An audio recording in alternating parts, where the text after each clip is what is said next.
football. You're watching footy fantasy. It is sure say the thing will meet your football needs. Banter from rivalries, he sure you go receive. From EPL to Champions League, your eyes go see. It's footy fantasy. You're watching footy fantasy. Footy fantasy. It is sure say the thing will meet your football need. Your football need. Banter from rivalries, he sure you go receive. Sure you go receive. From EPL to Champions League, your eyes go see. Your eyes go see. It's footy fantasy. Footy fantasy.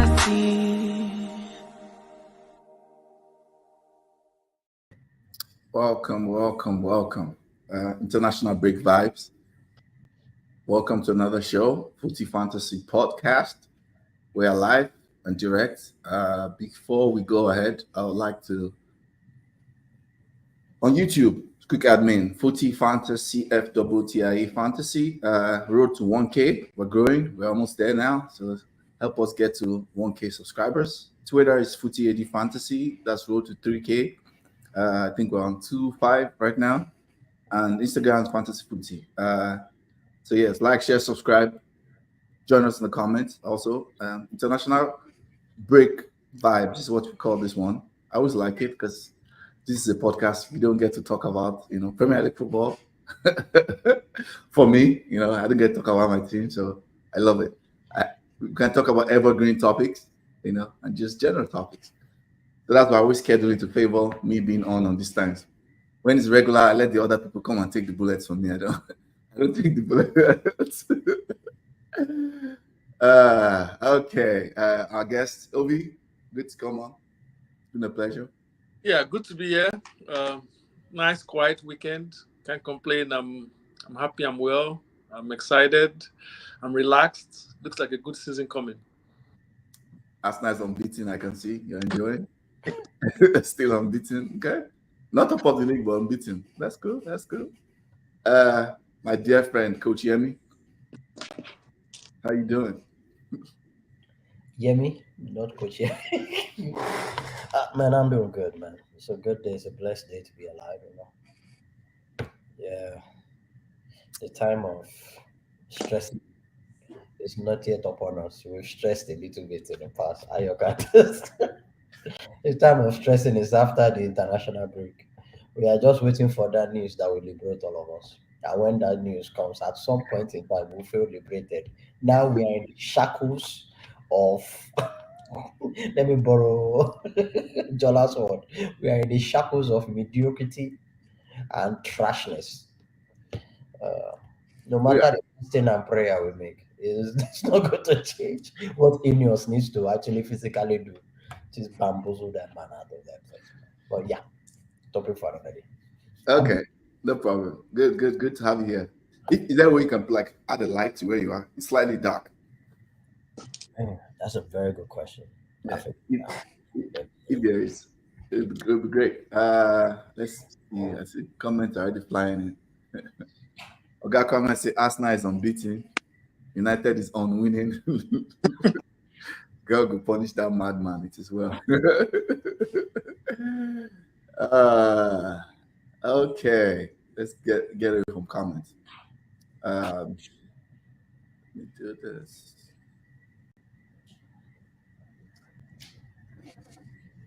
I guess the sack race. We can call this the first topic is the sack race, right? I think there are a bunch of managers in there. Let Ovi kick this off. Who do you think is going to be the first manager to get fired, and tell us why? In your opinion, Ovi. In my opinion, unfortunately, for me, I think it might be Ten Hag. Unfortunately for me, because I want him to stay at least to the end of the season. I like the way he's handling things, and I just want him to stay so that this banter can continue until the end. I have a funny feeling that by the next international break, it's really pick up between now and then. So that's my own. I mean, the other guys surrounding coach and other. I mean, there's still.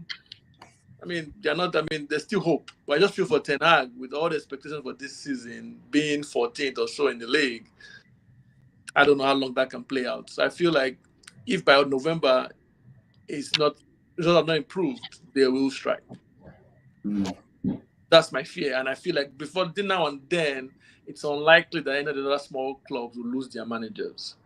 Okay. That's just my opinion. I might be wrong. Okay. That's a good one. I think I would say mine. I would have said Ten Hag before, right? But I have this annoying feeling that Ineos are doubling down on their error from the summer, right? It was an error to keep him, and they're doubling down because I think they've written off the season already from the jump. Like this season was about, creating the infrastructure for like the new, Dan Ashworth, director of football, the new CEO. Let's use this to create the infrastructure, build our recruitment team, our agents, all that stuff, like build all of that, our contact, our network, infrastructure, like who is going to do what, like align on all those things, understand the players we have, what do we need, blah, blah, blah, playing style. And they just wrote the season off. That's what I suspect. Because is either that or Ten Hag has nudes of Ashworth and Omar Berada. He has nudes somewhere. Because it makes no sense at this point, right? In my opinion, it makes no sense. Because I think no big six club in the history, and correct me if I'm wrong, Ovi, if you've seen this before, no big six club has allowed a manager underperform this long, this poorly. I've never witnessed this. This is 17 months now. I've not. But I think he was able to win trophies, so that's what helped him. So you win the League Cup, you win the FA Cup. It gives some. So it gives you some staying power. But this is 17 months, Obi. Yeah, but once he won the FA Cup, I think he would have lost his job. But the FA Cup, keeps him back in the job, at least for a bit. This is like, when people say this, right? This is like Brendan Rodgers at Leicester. Do you remember that the season he won the FA Cup? Yeah. And they stayed with him, and the next season he showed that they held on too long. Yeah. And that contributed to them getting relegated. Remember Leicester got relegated. Yeah, but when you win, you have that ability to say, I just won you a trophy. What are you guys complaining about? You understand? No, we didn't hire that Ten Hag should have left in the summer. That was the best time. But that FA Cup gave him a point.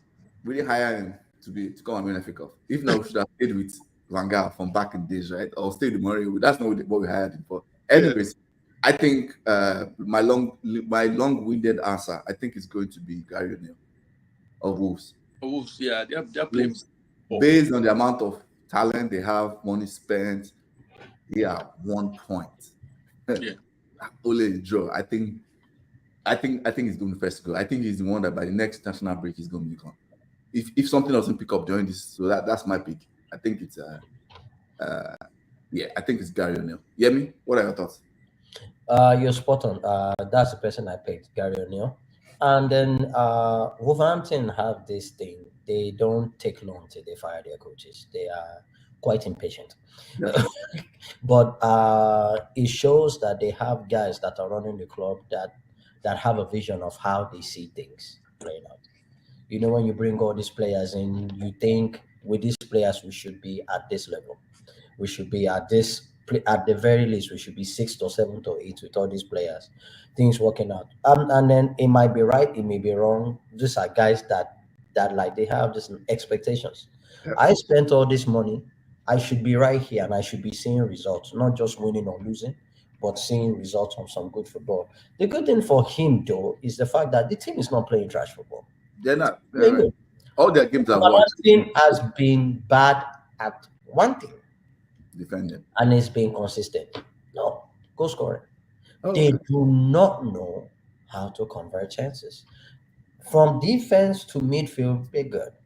Midfield to the attacking third, good. From the attacking third to scoring. Wolverhampton would dominate you, but you still win. Because they give you that chance because they don't score goals. Defending, man, listen, if your attack sucks, your defense will suck. Because over time, the people that are playing defense with, man, if you guys are not making use of what we are giving you, maybe me too, I need to go up there. The midfielders will commit more so that they can make this possession last long. Lead into goal scoring stuff. So it's always that. But listen, I'm I'm thinking about O'Neal, but if you're asking me what I really think should happen, like maybe a year and a half ago, I will tell I want Ten Hag needs to have been gone, and the fact that the board and everybody is not saying anything, they're just leaving it in the air.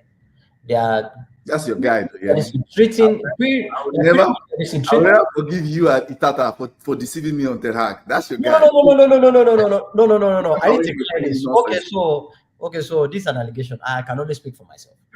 I can always, and this guy is laughing. This Arsenal fan I've never met before. Laughing at my demise. Laughing at my pain. My guy. I watched this guy for a year in Ajax. Dominated. I've always believed that a coach that is good in point A should be good in point B, provided you are carrying those philosophies and what got you where you are, playing style and everything to run league. At least it should carry on. The same thing can be said about this Deserbi. Came from Italy, boom, boom, boom. Here is blossoming. The same thing from Premier League took him to France. He's blossoming. So I was expecting the same thing from Ten Hag, but lo and behold, it was like the guy went from Ten Hag to the St. Graham Souness.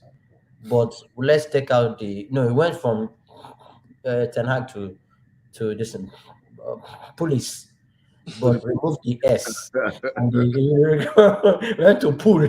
Nope, he didn't even copy. At least defensively, Graham Souness is he's strong defensively, and his team is structured. Homeboy just came with a bunch of no, like I'm so shocked watching him play. I did not know. It's like you get into a relationship, you've dated this chick for like a lot of years, and you put ring on the finger, and you are seeing a completely different chick. Like, was it you that I dated? You didn't show me. I didn't. I didn't see it. I did. So that's my point. So Never expected it. Okay, let's take comments. wasn't That expected. comment says Arsenal is unbeaten, United is unwinning. God go punish that madman. It is well. Bro, forget Big Six. Crystal Palace sacked the era. He was 12th at the time. That's true. I remember. Yeah. Even Yemi go win FA Cup. Forget that thing. You see, Coach Yemi, we believe in you. Me, I don't believe in that. I don't believe in football. It says Rakame again says Glasner is one of my to be sacked candidates. That's true. Glasner is very interesting. Yeah, He was on fire last season, I remember, and all of a sudden this season is like it looks like he has been found out. Yeah, I mean, I think he lost key players. He lost the defender, Anderson to Fulham, lost Olise. Oh, that's true. That's true. Yeah, key players. Eze has not picked up from where he left off last season. So They've lost a lot of. You have to look at it this way too. They've lost a lot of crucial players, yeah, but also a lot of their players are not in form. You know, how we were shouting about this guy, this their midfielder Walton. Walton is not hitting the ground running like he did, like he did towards the end of the season. But like there's a huge rejig in that team. You are saying that Gay now, this is their captain. There was a guy that was calling the shots in that defense that made them defensively solid. The guy is gone too. So like there's a lot for like a club like that they don't have that much. When you lose those critical like this Olise was so critical to what they do. And then if you have one or two guys that their form just drops, it affects the whole team. It's not like a team like Man City or Manchester or like your team now that you have numbers. If Odegaard is not playing well, you have a gap party there, somebody that can take. Or if one person if two people are gone on your team, you guys can still well. It's not like a small team like Crystal Palace. Yeah, and I think another thing key is that someone like Mateta, who finished the season like on a season high, he's on the bench. To be on the off right now, he's not. He's barely scored maybe 1 or 2 goals this season. Because he's on the bench. Because they're playing one star guy from your club. No, it's Nketiah, but they've been playing them together initially. But it's never going to work. Yes, it's not working so far. It's not working. So no, because it wasn't working, they now decided to bench this guy, Mateta, and then you can see that Mateta is already having an attitude. Yeah, it's not. So, yes, they might struggle a bit, but they still hope they have good players. So hopefully, they have good players and a very good coach. I'll give it to him. Maybe he's just trying to figure out. Maybe the guy has a plan. in preseason that is not planning well. But now it's just need to go back to the drawing board and figure out something. Okay. Let's take last comment from Bugs in my day, my boss. Thanks for the comment. I don't know what that is, but I guess somebody that knows one of us. Let's jump to the next topic.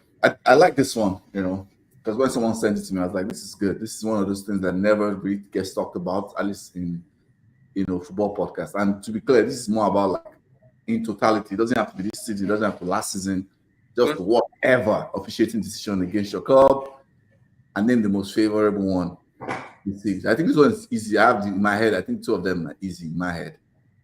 I have a lot of competing ones, but I'll let Ovi, what do you think is yours? What's the worst ever decision against Arsenal that you see? You can remember officiating decision. The worst ever. Mm-hmm.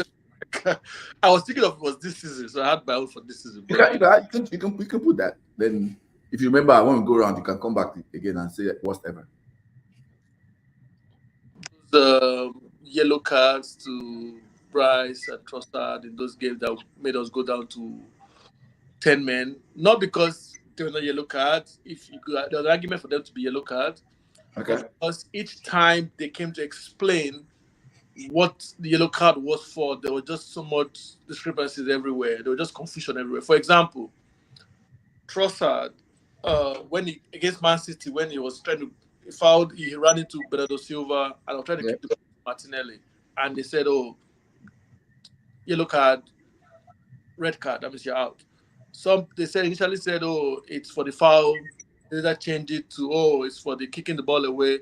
They later changed it to but people, there was confusion everywhere. Yeah. Next match or so, there was another player that kicked the ball away and they were like, it was just delaying restart because the player was on the floor. I was like, against Man City, Bernardo Silva was still on the floor. They were not going to play that free kick. It was still on the floor. So they were going to play the free kick anyway. So Declan Rice they were like, he kicked the ball, so it's yellow card. We had no choice. But other players have kicked the ball and they had a choice and they made a decision not to give the person yellow card. So my own is, it's just about the way you explain it and then the next day something happens but you're like, that's the same thing that he said, but you're not. So that was why, like I said, but I don't feel they were that egregious because Declan Rice kicked the ball. He delayed the ball, but not because he was trying to delay the free kick restarted. The player himself, the defender, was trying to buy that from him because he had the whole pitch to throw the ball and kick it, to play it quickly. He pretty much rolled the ball to Declan Rice's feet and then Lukaku wanted to kick just to draw him into it, and he fell for it, which is fine. It happens, but gamesmanship and all that. So that's what this season. The one that comes to mind that I think of recently, I don't want to go back to the Arsenal Man days. There's just so many I don't want to even remember. So let me just keep it to recent time. Martinelli double yellow card against Wolves. Okay. 2 seasons ago, right? 2 seasons ago, I think. 2 seasons ago. They tried to throw the ball. Martinelli tried to because the team was not yet set. So he tried to stop the throwing, but the guy still threw the ball. He chased the player and fouled the player. And the referee said, yellow card for trying to stop the throwing, yellow card for the tackle you're making, red card, all in the space of 5 seconds. Yeah. So that's why I was like, we've never seen that again before. It just feels like the referee had it in his mind to just give that red card. It happened to Dallo last season. I remember. Same thing happened to Dallo last season. Dallo. It's just an anomaly that you probably never see again. Yeah. It's just, why are you so intent? Why don't you even give yourself a few seconds to think before you make that decision? Why are you so intent to give that? So that's what I was saying. Like I said, I try not to go too far back. I don't want to even remember all those days. Okay, tell us your favorite one. I think it was recently against. I mean, like I said, I thought it was for this season. So against Leicester, it was a game that we were leading 2-0. Leicester came back to 2-2, and then we were trying to now go for the winner. We had too many chances. There was a tackle Calafiori made. He was already on the yellow card. And they were like, I saw that foul and I was like, these guys can give yellow card for this. In my mind, the second foul was more of a yellow card than the first yellow card. So in my mind, the second yellow card was a yellow card. But the first one, I didn't think was a yellow card, but the second one was a yellow card. But pretty much all they didn't give him that yellow card. And I feel like if they had given it to him, we probably would not have won the game because we're 2-2. We're trying to win the game. Yeah, I mean, we're not scoring, and then and you not get a yellow card again, get a red card again. So I felt that was a slightly favourable just because of all the noise about Arsenal for the past few weeks this season. So that's why I see that. I feel like if we had not had the Declan Rice and Trossard issues, he would have gotten a red card for that match. Agreed. So that's where like I said, I didn't want to go too far. I just kept it recent. So yeah, that's what I can. Okay, yeah. I like it, Mr. Coach Yemi. What's good? The troublemaker. I'll go through my distance. Favourable one is quite recent. Let me go recent. Is the one against Wolves last season, the Onana one that could have been a PK, but your twin brother, you mean? Man, the guy's a fine man, and he's making. I hope that money translate to me since you're calling him twin brother. Both of you literally have the same head top. But man, yeah, I mean that one is one that I can remember because I know that was Stonewall penalty. Yeah, that was but that one, and that actually almost helped our guy Ten Hag stay in job. He has been having some wins that I'm wondering how is this thing happening. No man can be that disfavorable. That at the brinks of execution, you just pop and say no. We are not stay of execution. He's been having so much stay of execution. Yes. Don't worry, I'm going back to where I'm not supposed to. I have this PTSD. I know, we know. But my worst one, I would say Liverpool against Manchester United last season, Wan-Bissaka. I remember that game. It was against Elliot, sliding tackle in the box. I got a yellow card. It was at Manchester United last season, sliding tackle against Elliot. I remember that very well because he didn't even touch him, and he drove and card and dash. But man, I could give you. There's not the ones I can remember last season. Also wasn't the ones against Casemiro. Those cards he got, those accumulation of cards. There was one that I watched the replay. I kept watching it because it was me and my friend. Kept watching. I'm like, you didn't touch this guy. That's when he got the 4-match ban because of all those cards. Was Bruno's red card being over? Yeah. No.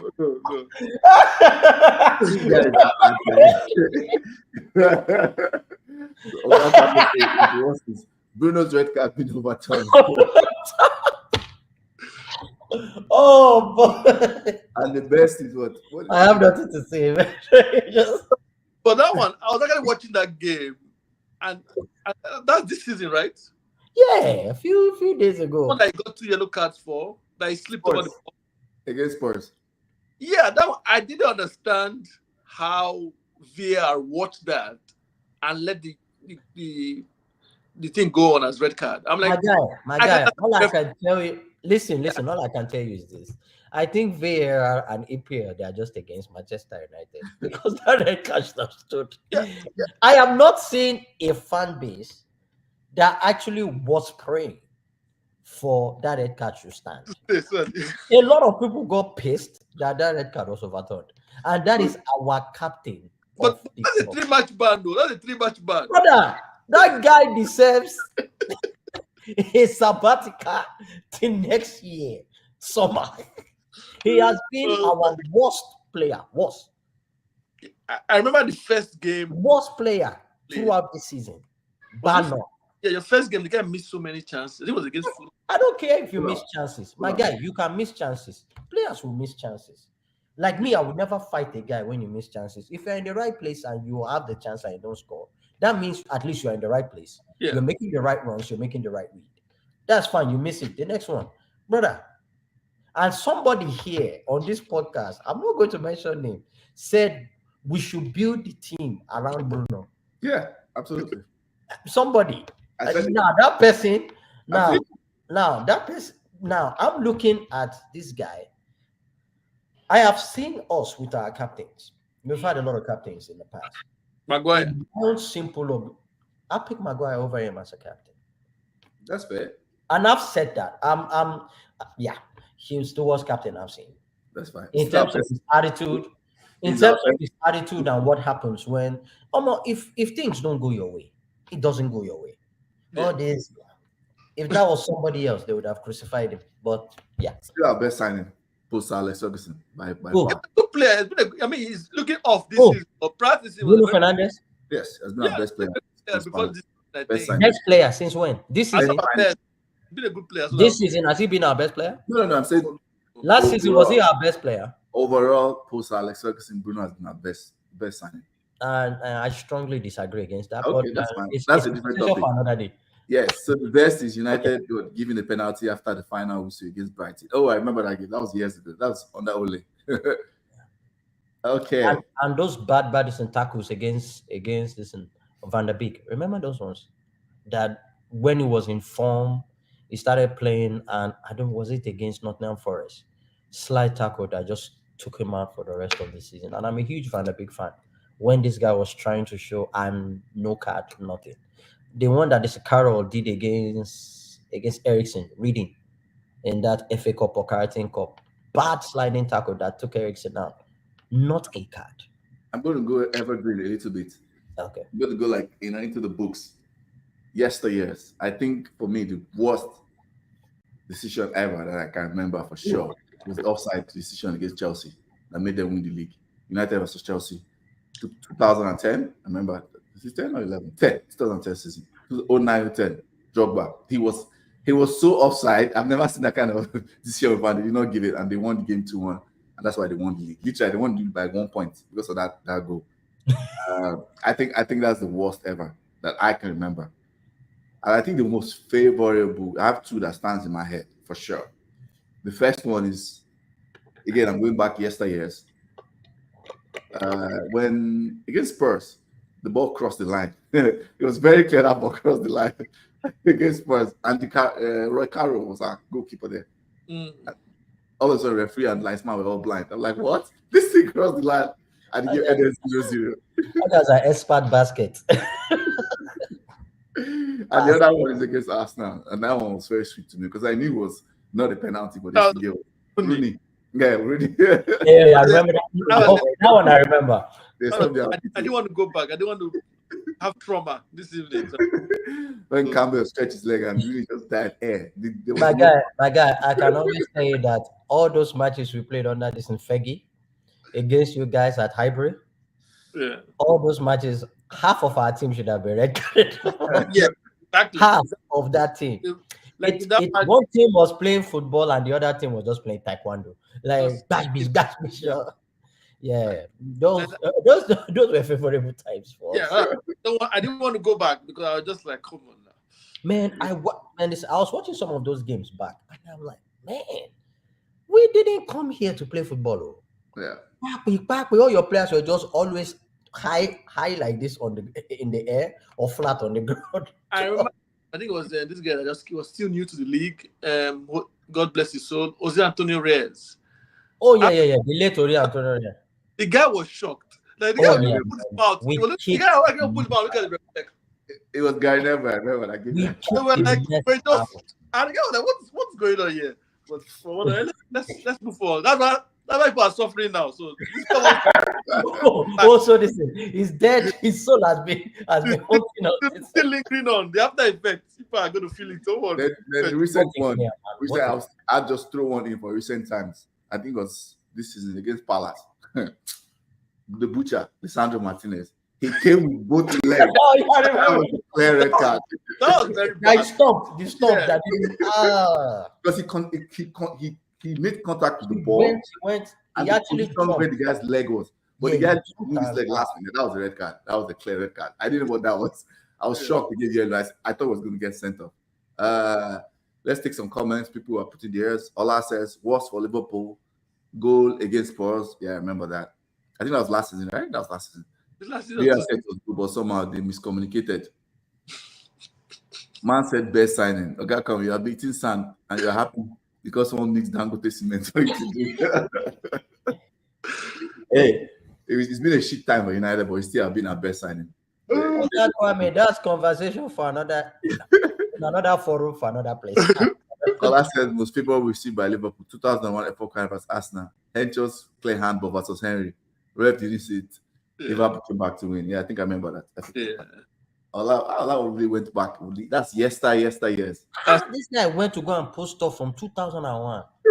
Man, let's tell you how old this guy is. To be fair, my Spurs one was like 2001, if I remember. I think that was 2001 on the Roy Carroll. Okay, next one. Playing out of the back. Well, I was gonna give us this question. I like this question when I say it because I think there's a lot of arguments, there's a lot of principle about it, and there's a lot of misconceptions, in my opinion, about like playing out of the back. Should the team stick to the principle even when it backfires a lot? And I think this can go in different directions. So Ovi, and I think let me give context, right? I think everybody does it now, right? I think if this season, last season, this is one of the few times, apart from, I think you can say probably only two teams, correct me if I'm wrong, in the Premier League, apart from, I'll say Everton and maybe Nottingham Forest.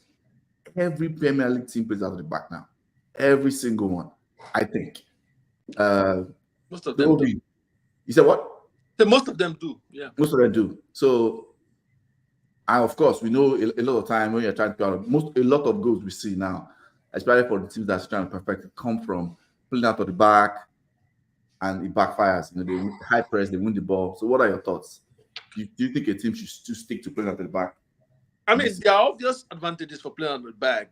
Yeah. I mean, that's why they love teams that are doing it, right? I mean, you'll get your number one at the back. You have more players than the opposing team. Generally, you have 4 defenders, goalkeeper, maybe DM. So you have more players. They have like 2-3 players in that space. So you can actually play out and draw them in and then counter. That's one. The issue with playing at the back is that it's more of a personnel thing. You can play at the back all you like. If you don't have players that are very good on the ball, then you'll get caught out so many times. It's just the way it's going to be. So the way to remedy that, either you train more, which will lead to incremental improvements, or you buy better players. That's typically. I remember when Pep came in his first season and was playing out the back every time, and I think they came third that season. Mm-hmm. But next season, he had sold a couple of the players, that bought new players, and then they went on to win the league and all that. So I've seen it with us now. We've played at the back, we've gotten defenders, we've upgraded those defenders, we've upgraded our keeper. So as long as you understand what you're doing and you have the personnel for it, there are still benefits to it. Once in a while, you'll get caught out. It's part of the game. You just have to accept that. But I mean, so you're going to work on it on training ground, but you also have to buy the players that can play it. If not, eventually it might not be worth it.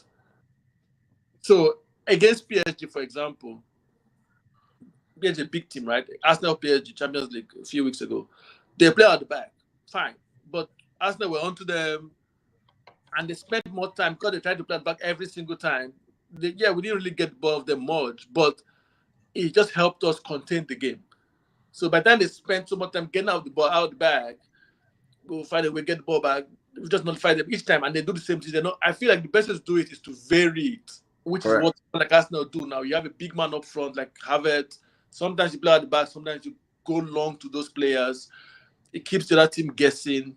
It varies because if the other team knows this is going to play at the back every single time, then they can come with a game plan before that match and just set up. And then even whenever ball goes out, they just run back into their positions and be set. But if sometimes you vary, sometimes you kick out long, sometimes you play out the back, it helps. But I think you still have to play out the back right now in modern football because that's just the way the game is now. Okay. So that's what I say. So if you really want to play out the back and it's not working for you, consider buying better players if you can. If you can't, spend more time. If that's still not working, then vary it. That's the way I see it. Okay. I like those points. Yemi, what are your thoughts about it? Playing out the back and when it's back. Almost the same thing he said, but like this. Let's just face it like this: playing out of the back right now is almost a like this necessity. Right now, every team should at least know how to do it or practice how to do it because every modern coach that is coming in right now prioritizes playing out the back. Every young coach you see playing out the back is huge. Even the academies, right? You see Even in the academies I actually go to here in Houston, they actually practice playing out of the back. And then you said a point that I don't want to counter, but just modify a little bit. You said stuff about like there is in three attackers against a chunk of defenders. In a lot of cases in the league now, let's just take this in a Premier League as a whole. The basic attacking structure we're seeing right now, which is relevant in almost everything, is the 3-2-5 thing, where like either a center back checks into the midfield, you have five people committed up front, because you are trying to counter not just playing out from the back, but actually have some type of rest defense that even if they beat your first five players press, you have either three or two, depending on how the shape and form is, or pretty much whatever the instruction is given on how this positioning and structure, so that those things can be curbed. So like it's almost a necessity. Teams are learning how to better play out from the back, and teams are learning how to better counter playing out from the back. So one thing that now, and that we're seeing is much more physical midfielders or much more physical attackers, where like you can have an outlet, because you can have an outlet all you want. If that ball goes up and the ball keeps coming back to you, that means you are lacking what's control in the game. Yeah. Second thing is the benefits of playing out from the back is control. These players run about 29 billion miles in every game. There's no way a player will be going back and forth, back and forth. Over time, they'll switch off and they'll be tired. From being tired, they'll switch off. So how do you conserve their energy? Is playing out from the back, where like you reduce the amount of spaces you have to run to, where the team moves forward as a unit. That's why playing out of the back is very, very important. Now, if you ask me, I would say, like what you said, variate it. But like the principle should be playing out from the back. If there is no way, put it in the hands of the players so that they can take a decision. Where like if you are going long, go long. But the emphasis is go long, but make sure we bypass their line of press and we keep the ball. Now, the point is, what are you doing when you go long? Are you going long straight and to go and score, or going long to evade the pressure that is in front of your box so that your teammates can move forward, so that you can have control way ahead? There are teams that do that. Brighton does that now, where like if they see that thing is not working, they'll go long, but they are going long is for them to keep the ball higher there so that the teams can move forward. So this is the long and short of the story is, it's just like you said, variate it. I will put that on the hands of the players to take much of the initiative, where like if you see that you are trapped, go long. But don't just get the ball and kick it up, because if you do that, you are negating everything you've been working on during the week. And when that ball goes long, nah man, it's everybody's, you don't know where you're going, because nobody knows where. Yeah, that's point. Agreed. I think Ola kind of agrees with that. We have a different twist. I said, it says, why should everything play out of the back though? It shouldn't be a necessity. Variety is the spice of life. I agree with Ovi. If you don't have the players to do it, don't do it. Can I answer that? Yeah. Can I answer that? I have seen teams with lesser quality players, but with good structure. Like Ipswich. With Southampton. Yeah. Southampton. I know the structure is good, but yeah, it's okay. Yeah. The structure is good, and they have different variations. Brighton, for example, we all know how they started. Two guys at the edge of the box and two guys wide. They put their leg on the box, and that's their principle. So now what they do is, now you have four players at the back plus the goalkeeper, make it five. But now what they are now doing is they push the goalkeeper up, they bring another player back. So they are really sucking you in. This guy is taking this in Dzebis, playing out of the back, and add some more trips and juice to it. Most teams are doing it now. Playing out of the back is a necessity for every top team. If you're going to be playing for a top team, you learn how to play out from the back. Because if that guy gets this in fire, the next coach that is going to come will emphasize what? Playing out from the back. If there's no structure, or man, you don't have the confidence. I think some of this thing is confidence. If a guy is rushing by you, do you have that poise to say, let him rush? I'm confident on the ball, where like I'm confident in my abilities. There are some players that are very, very good, but they lack the confidence. When you lack the confidence, you start kicking, You make mistakes. Mistakes are always going to happen. If you go long, there'll be mistakes. If you play short, there'll be mistakes. I do understand the fact that making the mistakes closer to your goal is at a detriment for you. That's why we're seeing a lot of goals like that. But make no mistake about it. If you watch, not just in England, Spain, France, everybody is playing out of the back. It's a necessity. It's what is the football we have now. But yeah, there should be variations. But that, in my opinion, I put on the coaches should actually work on the variation as well as playing out from the back. But the main principle should be playing out from the back. Okay. I mean, I agree with most of everything you guys have talked about. The part I want to talk about is more like execution of it. Like, yeah, if you don't have the players, there's nothing you can do. But I do think there are some managers who take, so for example, like Spurs. I think they take too much. What's the word now? Too much risk. It's like they play out of the back. The play out of the back is actually good at it. When I watch it, they're good at it. The problem I see about them is they play out of the back, and at the same time they commit like 7, 6, 8 people sometimes to the press. So they're playing out of the back, and they're pressing so high, so much with too many players. And the problem with that is their rest defense structure is pretty bad once you can that first line of pressure. And what you just said is like there are different reasons why people play out the back. Some for control, right? Yeah. There's some teams, that's what I'm going to talk about, more tactics. Some teams actually do playing out of the back in addition to what they do out of possession for chaos. That's what Spurs are going for. Spurs are going for chaos. And he's going for chaos. He wants more chaos, right? That's why you see sometimes their midfielders are high, their ones are high, and Madison is dropping to defense to pick up the ball. You know, it's more chaos. And I think sometimes some of the execution of it, of what they're doing, you know, like example Spurs, I think the structure of the playing out of the back, you know, can be better, can be a little more conservative, right? Sure. On the flip side, I think there are some managers, i.e. Ten Hag, that his playing out of the back is too slow. It's almost like the playing out of the back, and some other clubs do that. It's too slow to the point that, you know, they just recycle, the defenders recycle the ball within themselves. He hardly ever goes forward quickly enough. And by the time it goes forward, it's pointless. By that time, the defense structure is set, and they usually win the ball back in the midfield anyway. And like, for example, he does this thing where our wingers invert, and our fullbacks invert into midfield. And because then our dangerous players are standing so wide that we are getting the ball in less dangerous areas. And the less dangerous players, they have to do a lot to carry the ball forward. Correct. And the less dangerous players are your fullback. I don't getting the ball in the half space. I'm watching that. I'm like, what's going on here? Like, why is Rashford? I can say something to that though. Let me say something to that point. I don't want to go deeper into that. I'm just saying, I think on the execution from a coaching side, sometimes it's weird.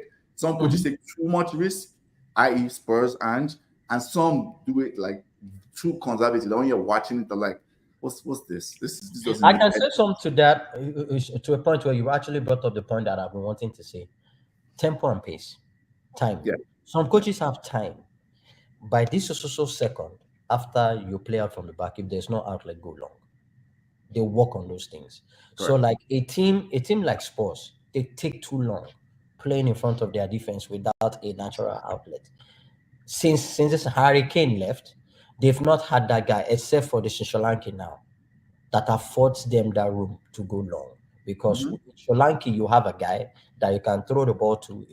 His hold-up play, he guarantees them another 3 to 4 seconds extra time on the ball. So most of the guys that are at the back can transition forward. So this Ayo made a very, very good point. Is timing. I know Pep does not have any time. He's confident with his players. True. He's confident with his players in keeping the ball at the back. If you go long when you're not supposed to go long, you will see Pep yelling at you like, what are you doing? In as much as Haaland is there. So you made a very, very good point. It's just the time. Like if it's not working after this thing, this go long. You know, but some coaches too need to work on the structure. Ten Hag's structure from playing out of the back is trash. It's not repetitive. So he has a very good goalie who's very good at playing at the back. No, brother. Everybody at the back line are good on the ball. Correct. Make no mistake about it, include our goalkeeper. But you notice that we go long a lot. Yeah. But you have guys from Mazraoui, very good on the ball. Lisandro Martinez on the ball is very good. Delete on the ball, very good. Maguire on the ball, very good. Dalot on the ball, very good. Goalkeeper, exceptional on the ball. But why can't we play out of the back? So that's why I'm saying that it's not just about your skill. These are players that have skill, good players, but the structure to play out from the back is non-existent. So you go long. So that's what I'm saying. It is better for you to have a system and a structure that works where it's plug and play. Whoever you put in, e.g. Brighton, is the Southampton, is the Spurs, whoever they come in, it's just the timeline, the outlets, how long they're supposed to go. Yeah, bro. That's it. Okay, let's take comments, but move to the next topic. Ola says Southampton get battered almost every week. They are giving Burnley vibes, which got them relegated under company. Yes, Southampton is definitely going down. Yeah, they're getting battered, yeah. But Brentford have survived years in the Premier League without playing out from the back. Everton don't do that. I disagree with that. I think Brentford vary their tactics. Brentford play big teams. That's when they played sit back, mid low block. When they play other teams, they play out of the back for sure. 100%. They're actually very good at playing out of the back. Make no mistake. And then when you have a guy like this, what's that guy? A Boma guy that is good at holding up and can run channels. In the Championship, they're playing out the back. They had to switch their style of when they came up to the Premier League. But yeah, I get your overall point, Ola. I see what he's trying to say. Yeah. Yeah, Ogakwame says playing out the back has become a necessity because modern day footballers are generally less technical and talented. I don't know about that.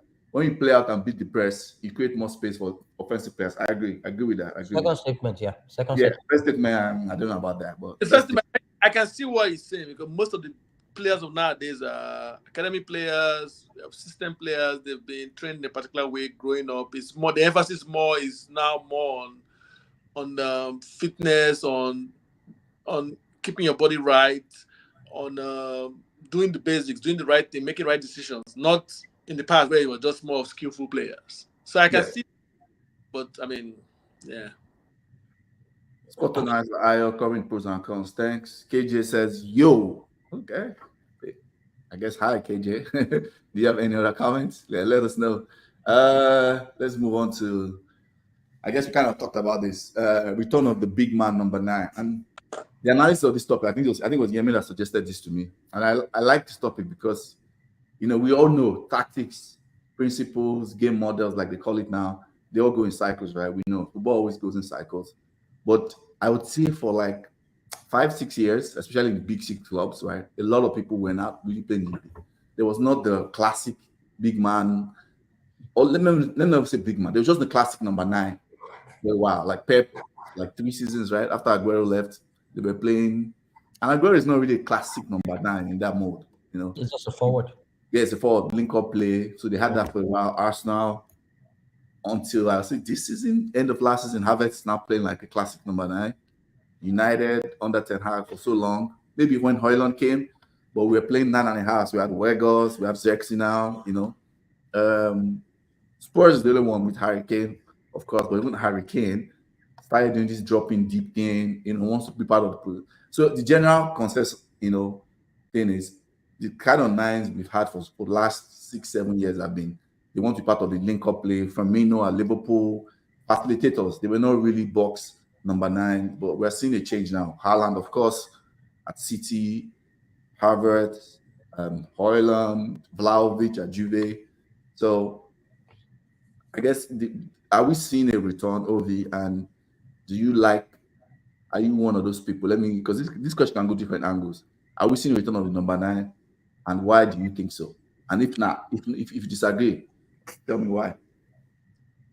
Yeah, I think we're seeing a return of the big 9s. I mean, desire for those big 9 players, big 9 strikers. But I mean, let's go back a little bit. We all remember the years when Barcelona was dominating, and they pretty much not playing with any striker. They were playing with false 9s, and I mean, even Ibrahimovic was there, and then within a year they had let him go, and they just believed in what they were doing. So over time, when you see the best team winning without a striker, it starts to influence people around, right? So everybody's there trying to say, let's play this first time. Maybe there's a positive to it. You have more of the ball and all that stuff.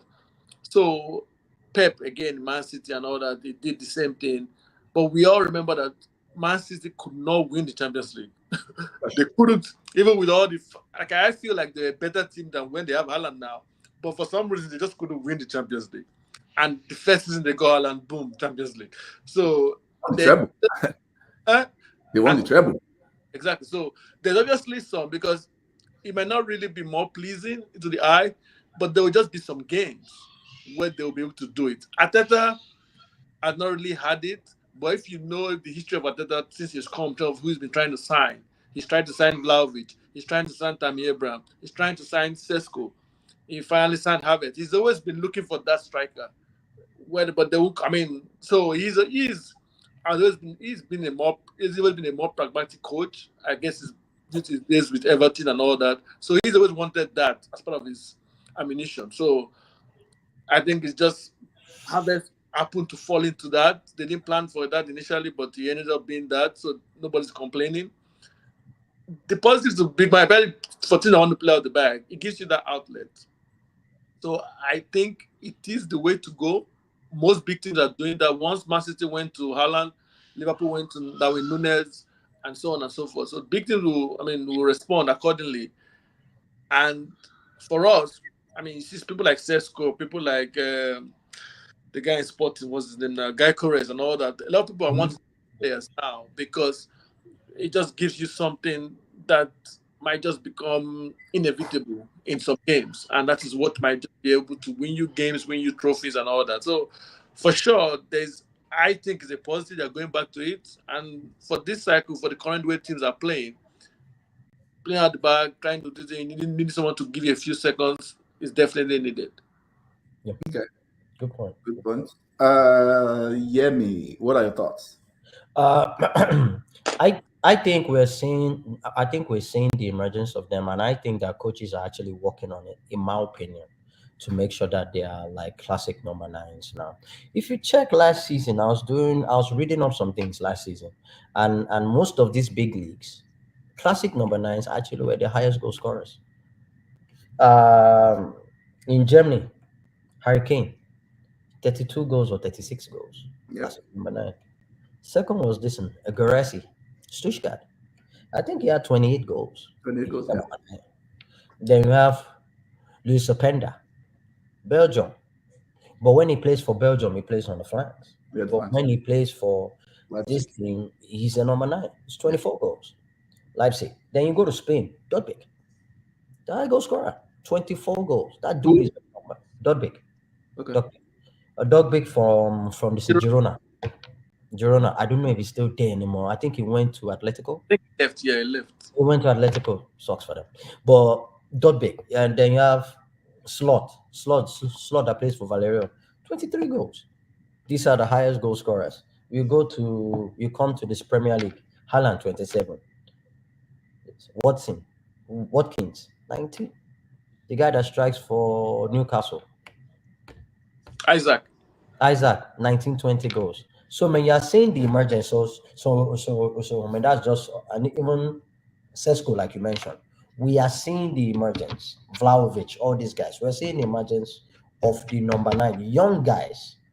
These are not old guys. These are young guys that are coming into the team now. So listen, it's almost like it's becoming almost a necessity for you to have a big man number nine. It's just like this basketball, where like at some point in time you need to have a big center if you want to win the league.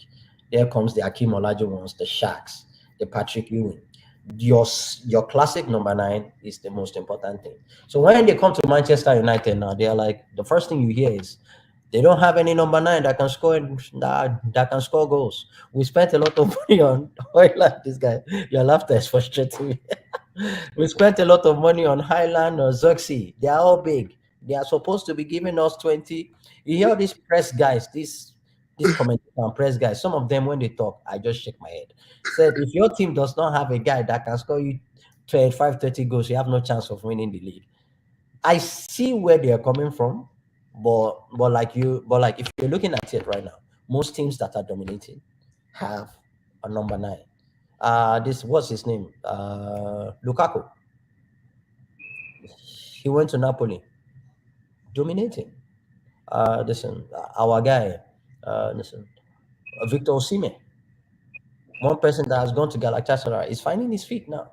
He's beginning to show. Very, very soon now the goals are going to come. So I mean the point is we are definitely seeing the coming back of our big number 9. Actually, Kaiser, which is Dio, says academies are not producing the big nine as much again. Clubs like Liverpool, Madrid, Chelsea, PSG still don't use the 9. Yeah, that's true. Madrid, yeah, they don't really have a class. Madrid don't, but like if you yes and no. Yes and no. If you watch Barca well, some of the young guys coming up, they are not the biggest, but they're number 9s. Just like the guy that played 9 for them in the under 20. Is he under 20 on their highest goal scorer was actually number 9. He plays for Barca, but he can't get minutes when you have the big bros, Lewandowski there. So yeah. The 9 might also limit your tactical options unless you are able to drop deep and play as a 9.5, so you don't get dominated in the field. The focus is more on wing forward, scoring, and not playing. Fair enough. No, those are good points. Regarding Madrid, I mean, Madrid, they don't need a 9. They have the most important thing. They have their black magic. I mean, listen, you have Mbappe, you have black magic. They have their black magic. They're the ace to reach out. You will give respect to Ancelotti. No, you are going to do it. No, I'm serious. You are going to do a podcast by yourself. Where you are going to give your respect to Ancelotti. It's Florentino Perez black magic. All I said, I don't think number 9 ever went away. And some of the names being given as examples are not classic 9s, in my opinion. A classic number 9 in the PL is Chris Wood. Who is it the 9 like Isaac? Okay. Yeah, but you cannot expect teams like Liverpool, Man City, Arsenal, the way they are playing right now, where they are trying to go to be playing a Chris Wood type. Yeah, they have to play someone. That's why like Havertz fits Arsenal so well, because I mean he has the technical ability to play with other players, but he still gives you those traditional number 9 values. Can head the ball, can play, can do all that. So that's also you don't expect us Man City to buy Chris Wood. Whoever they buy will still be technical. Yeah. No matter how you just made the point exactly. Yeah. What I'm seeing here is a lot of people just try to argue against points. Understand the topic. A classic number 9 is Chris Wood. A classic number 9 too. So what you call this in Thierry? What is it? At the time, and that was a 9. Is Samuel Eto'o a 9 or not? You always see him at this. So that's what I'm saying. Like, it's not about understand what we're trying to say. It's not about Samuel Eto'o is one of the best 9s in Europe. Yeah, in this time, yeah. He can play from the left, he can play, but he will tell you, I'm a number 9. Ibra is a number 9. But does he drop back in the middle? Is he comfortable on either side? He's comfortable. Doesn't mean that he's not a 9. He's just comfortable in different places to find weakness. Most of these number 9s, they are not a standstill number 9. They'll find, if I know that if I check to my left, there's an opening here. Oh yes, I'm going to milk this. If I can go to my right and find an advantage, oh yes, I'm going to milk this. The likes of the Dukas, they are strikers in this world that they are not stationary number 9 and all they do is run lateral. We are seeing number 9s that go sideways too. They can drop. It don't mean that they're not. It's not a number 9.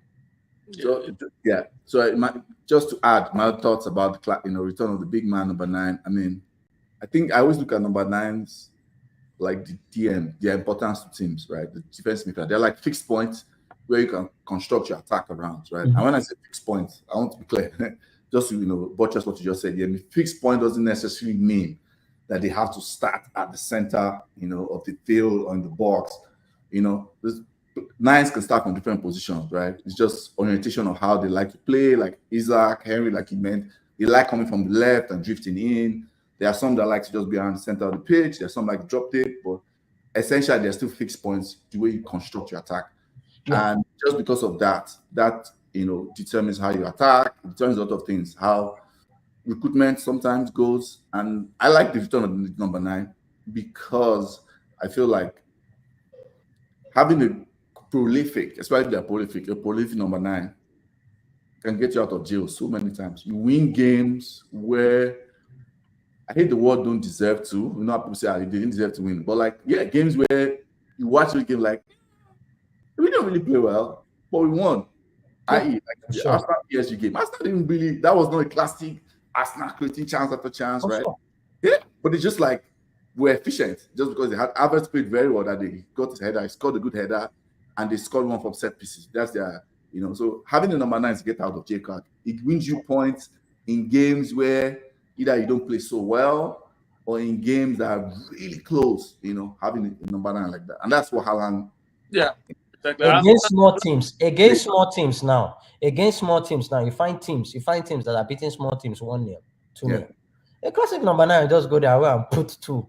And that's why they say Haaland scores against small teams. You need to be able to beat those small teams. Absolutely. And if that help you boost your confidence, those small teams that instead of you whooping them 2-0, you beat them 5-0. Your goal plus average is up. It's not like Manchester United that we are owing the government of Premier League goals.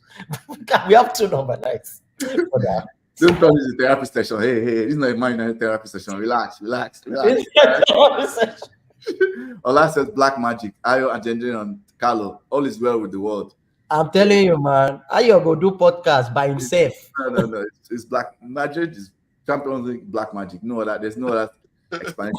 Henry go forward, not a classic number 9. Ola. Henry, Thierry Henry. Because but like I said, most of the other players you called, they are 9. They are pure 9s. Like Harry Kane, for example. Yeah, it doesn't matter. And I think for you, what you're saying, a better word instead of saying would be like reference points instead of saying starting. The reference point. We could do that. Reference point, good. Yeah, I like that. The forward is different from a big man number 9. Different with big man number 9. Ola, Ola good idea. That's his way. I think number 9 means the target man. So I do hear me target man who's good. I don't even understand what he's saying at this point. Sorry. So you guys. Split. Itata says Van Basten, George Ware, Enzo Francescoli, Van Nistelrooy, Yakini, Salas, Romario, Klinsmann, Yeboah, and Good point. Let's question on this. Let's go back to that. If I can go back, George Ware. Do you think George Ware stood at the point as a number 9? Van Nistelrooy was probably one of the ones that a lot of people did not watch, but that guy was attacking the pockets. Lateral, is in between right back and the center back. Yeah. He attacks those pockets. So I don't understand where. So now this is except for Yakini, even as great as Yakini was, a lot of people didn't watch him. Yakini will attack the right back, run. How many goals has he scored? Scored this from the wing. Is it not considered a number 9? What are we saying? It's not. But I'm not sure. I think the point that person is making is like just trying to show that there are various types of number 9, right? Because it looks like there are different kinds of players on this list. And what I'm saying, there are different types of players that attack the ball. If I never said a number 9 is, nobody says standing here saying that a number 9 needs to just be stationary in the middle. Yeah. And even the Woods he mentioned, too, because he could play wide, not a big man 9 who was more static and central. Woods is not even static and central. Split. Tata says, I think 9s are coming back. Okay. Yeah, something about that. So let's move on. Next topic. This one, I think. This one, I was like, you know what? We have to. I know we've done evergreen topics, but we still have to talk about the, Premier League that we love and cover. We've had 7 games? Yeah, 7 games into the Premier League, and I think it's a good point. Now we have data. We did one beginning of season. I don't know if the article about went out. I can't remember. But we did one beginning of season where we all predicted ours. I don't think mine has changed. If I remember what I put there, I don't remember what I put there. But I don't think mine has changed. But I maybe it has changed. I don't know. So we'll do our top 6 prediction and relegation prediction. Okay. I think we'll be writing. So this time we'll go with Yemi. Yemi? I'm writing too. My list has changed. Okay, I'll go. Okay, go there. No, I can go. It don't matter. The Gunners, unfortunately. Okay. That's not to win the league. I see Man City second. Okay. I see Liverpool third. Okay. I see this thing is going to backfire by force. That's fine. I see Chelsea as number 4. Chelsea 4. Spurs 5th. And I want to say Villa, but I don't know how they are going to deal with this Champions League and stuff. Their team is not that big. Um, I don't know, Newcastle. If Newcastle can get themselves together, Newcastle is on the shout. Yeah, maybe Newcastle Villa. Yeah. Okay. Yeah, there's no Manchester United in my top 6. Yeah, that's fine. That's fine. We'll come back to relegation. Ovi, what's your top 6? Yeah, top six. Arsenal. I believe. I think this is Arsenal's year, so Arsenal will win. You say that every year, Ovi. Ovi, you've been saying that every year since I've known you. But this year, Now that Rodri is out, you have no excuse. Oh. yeah, this year. If you guys don't win it now, then delay is what is. Okay, because we want to send off Pep on a low note. Just send him off. Nice. So I think this is the year. Second and third, I struggle with him, but I think Liverpool have done so well because they've had an easier start than most teams. I feel like by next international break, we'll have a better idea where they really are. So they could have a lot of tough games coming. So I'll still say Man City second, Liverpool third. Mm-hmm. I think me and Yemi pretty much have the same. I like Chelsea for fourth. I'm liking Chelsea more and more every game I watch them. I don't know what I'm liking them. Wow. No, I'm liking the way they are playing. Yeah. I know what you mean. I'm just joking. Like they are looking like they're good. So I'm not ruling out Chelsea. So I think Chelsea fourth. Fifth is where, like I say, I think Tottenham will make top 6, but I'm putting Tottenham at sixth. So fifth is now, I'm looking at fifth, and I'm looking at Aston Villa, Newcastle, Brighton. Aston Villa, I feel like they can cope because so far they're doing okay, but I don't know how 1 or 2 injuries will affect them. Sure. I think ideally I'll say that they should be the team to be top 6. But I mean, the fact that Newcastle has no Europe, Brighton has no Europe, that can play in the second part of the season. Mm-hmm. I don't know how that will look, but I think, yeah. So for me, Tottenham 6. I think Tottenham will make it. They just will somehow make it. And I feel like the fifth, I'll still say Aston Villa because I feel like they spend a lot of money. Emery's a good coach. Has always been a good coach. I just think Arsenal was not the club for him. Same way I think probably Ten Hag was a good coach, but Man U is not the club for him. So he's doing well with them. So I think that they'll still make top 6. So yeah, Aston Villa 5th, Tottenham 6th. Okay. It's interesting. It looks like we all have the same thing. I think that's exactly what I have. Yeah. I have Arsenal first. I think I said that at the beginning of the season. But I said that because I was saying there's a point deduction coming for City. But with Rodri out now, I think you can overcome that Rodri injury. I think that's too much of a blow for City. You know, it's just like when United lost Roy Keane back yesteryears, 2002. Arsenal won the league. I think that's too much of a blow. I think City will come second. They'll still be fine. They'll still challenge a little bit, but I think, that's too much of a blow for them. Liverpool come third comfortably. I think if those top 2, there'll be a gap. Then, just like last season, I think fourth is Chelsea. That's the one that's changed. I didn't have Chelsea in top 6 beginning of season. I remember this. But I think I underrated the amount of talent that they have going forward. And maybe Maresca actually, it seems that he might be more adaptable than I thought he is. Especially when I watched that Brighton game, the way he used to overcome Brighton. So I think they'll come forward. They just have a lot of firepower going forward. I think I have 5th. I think I have Villa. And this is why I have Villa there, because they have a lot of injuries right now and they still look good. Right? They have a lot of injuries. And they're still getting injuries and they still look good. So I anticipate at some point their players will come back and they will even be better. So I expect a drop-off coming very soon, but I think they will eventually get back to being 5th. Tottenham 6th. And Tottenham, and just because of, I think, Ange's stubbornness with his not caring about set pieces, not getting set pieces. I think that's too much of a weakness that everybody sees and they will just punish them for that. Then they're pressing also, that's not sustainable. Nobody presses like that again. Like they commit too many players to their press. Too many. And they press for 90 minutes. Yeah, and they drop off. You don't do that. And they drop off. Press for 90 minutes. Sometimes that's why they drop off second half. That's what the concept will do. Because the energy and that's a lot of running. So those are my thoughts about that. I think they'll come 6th. Relegation. I'll just say my relegation easily. I think that one's easy. Relegation this season. But like last season when everybody went down, I think Southampton is definitely going down. I think Ipswich is going down. Now I'm changing what I had beginning of season. I think I had Everton, but I think they are kind of gradually coming out of their funk, and Sean Dyche just knows how to figure things out somehow, some way. And because of their new buyout, I think they'll buy some players in January. They'll figure out that they have problems. So I'm switching from Everton.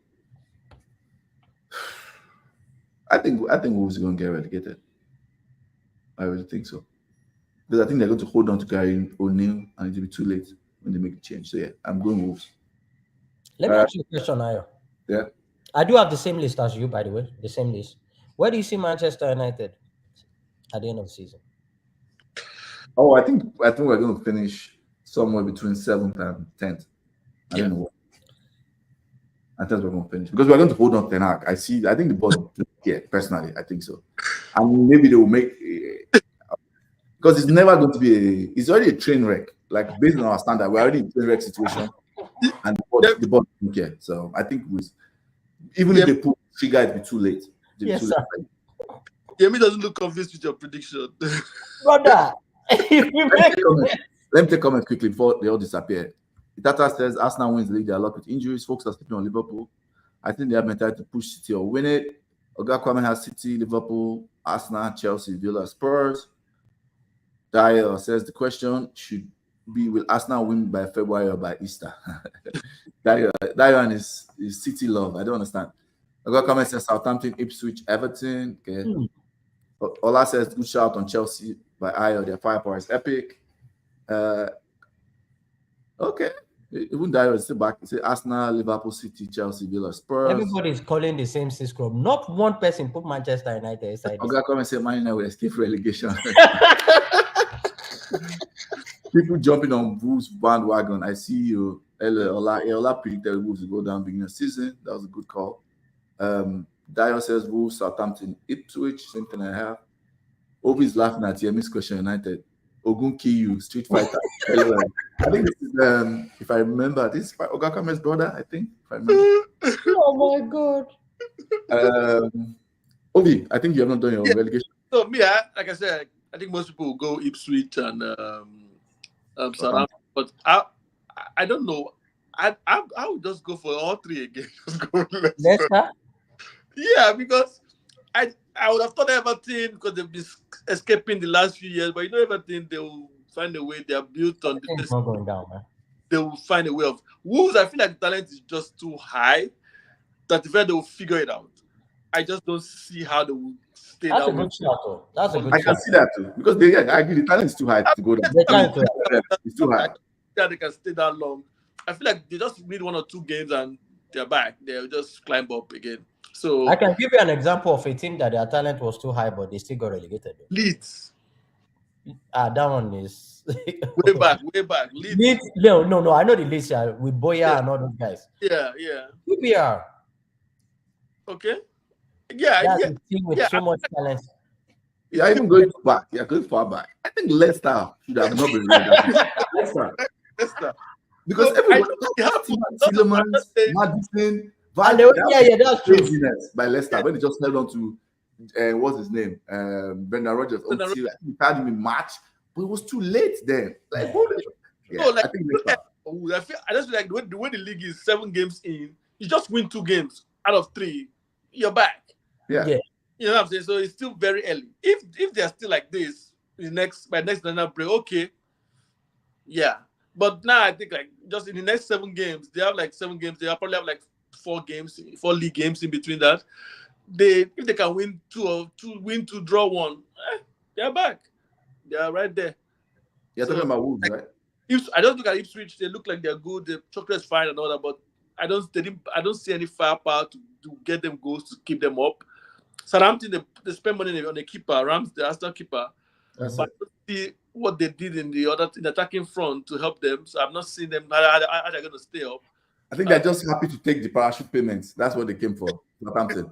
They just came for the Southampton, in my opinion, just came for the whatever how much they get. If it's not Leicester, it's probably going to have to be a team like Wolves, Crystal Palace. But I mean, I just feel like those things are not going to. I just want to. That's why I went back to. Yeah, Crystal Palace ain't going nowhere. Yeah, so Yeah. it has to be Wolves or Leicester, Everton. What the kind of club they're looking at. I just feel it to be Leicester, but I'm wrong.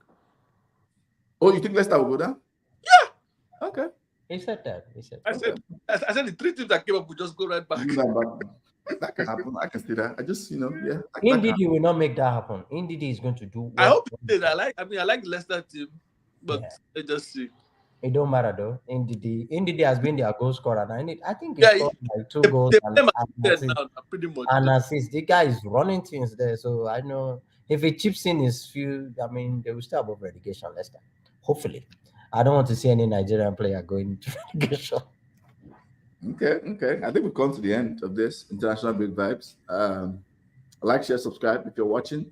You can see my tagline, on Fraud Watch, and that's my tagline for this weekend. So like, share, subscribe. Watch out for our highlights. Come out Tuesday, Wednesday. I'll try to do it. I've been slacking the last couple of weeks, but I'll post highlights Tuesday, Wednesday. If you are listening on Spotify or any of the podcast platform, it should be up tomorrow. Latest, I'll upload that too. Obi, thanks for coming on. Thanks for having me again. We'll be back soon. Sure, absolutely. Yemi, Andrew, Nana, twin, thanks for coming on. Send our regards to your twin, Nana. Bonjour. All right, man. You guys have a blessed day, man. Everyone comments. Thanks. We are out.